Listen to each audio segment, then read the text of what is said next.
Today we are going to go through the process of uploading a single character to the Steam workshop using the Wrestling Empire mod uploader. First, I'm using the Unity browser to clear the UI, so I can take some screenshots to use later once the character is uploaded.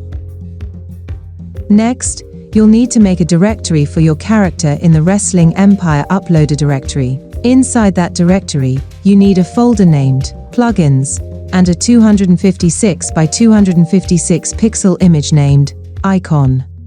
In the Plugins directory, you need to paste or create some folders named Assets, Import, and if you want to include a Titantron video for your character, a folder named Videos. Note that the videos are not part of the character file and will have to be assigned after the character is downloaded.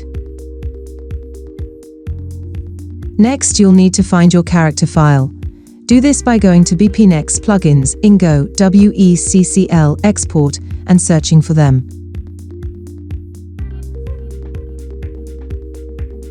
Once you find your character file, copy it, and go back to your mod's import directory and paste it. Be sure to remove the number and the dash from the name.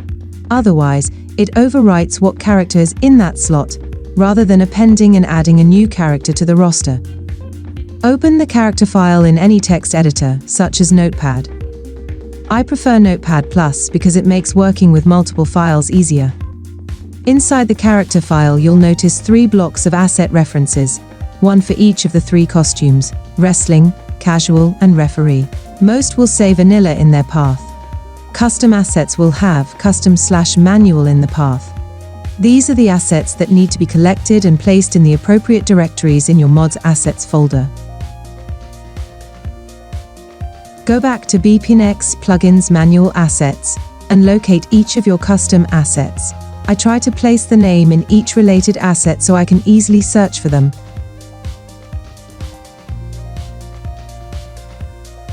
You'll need to recreate each of the directories by type that your character uses in your mod's assets folder as well. In this example, we use a female body flesh, a female face, a body pattern, and a legs pattern.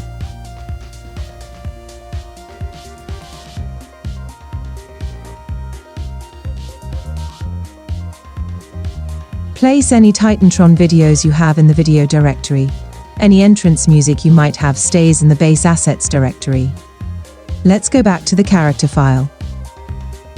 Now that the assets are properly placed, find any instance of the word manual in the file and use the find replace function. Replace all instances of the word manual with what your mod will be named on Steam, not what your mod folder is named. This is important. I had trouble with this when I first uploaded a custom asset character, and now I like to keep my mod folder the same as what it will be named on Steam to prevent any confusion. Once we are done with this step and have ensured each line of custom assets has the correct path, we can save and close the character file. Now we're going to take a bit of time to edit a previous icon for the new character. If you're starting a new icon, the dimensions are 256 by 256 pixels at a regular old screen resolution of 72 dpi. Go ahead and make something eye-catching to sell your character.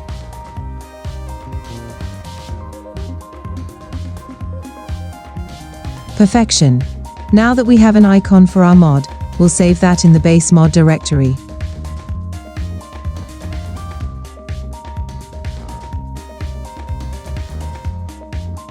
Everything is ready to upload now, so let's run the Wrestling Empire mod uploader.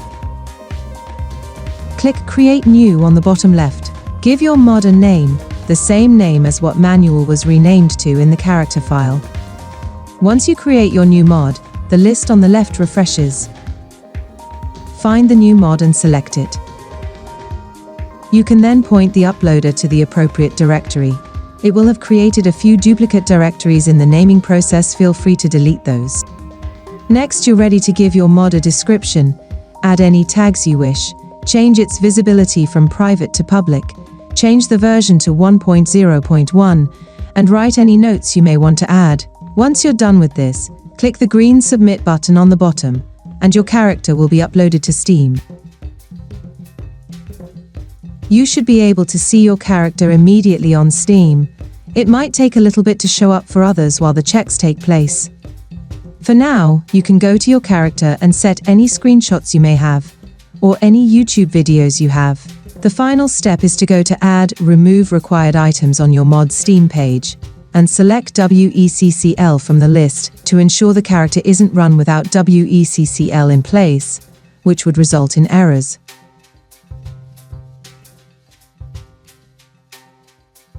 There you have it. Hopefully this tutorial was useful. If it was, or if you have any questions, please let me know in the comments. Thanks for watching.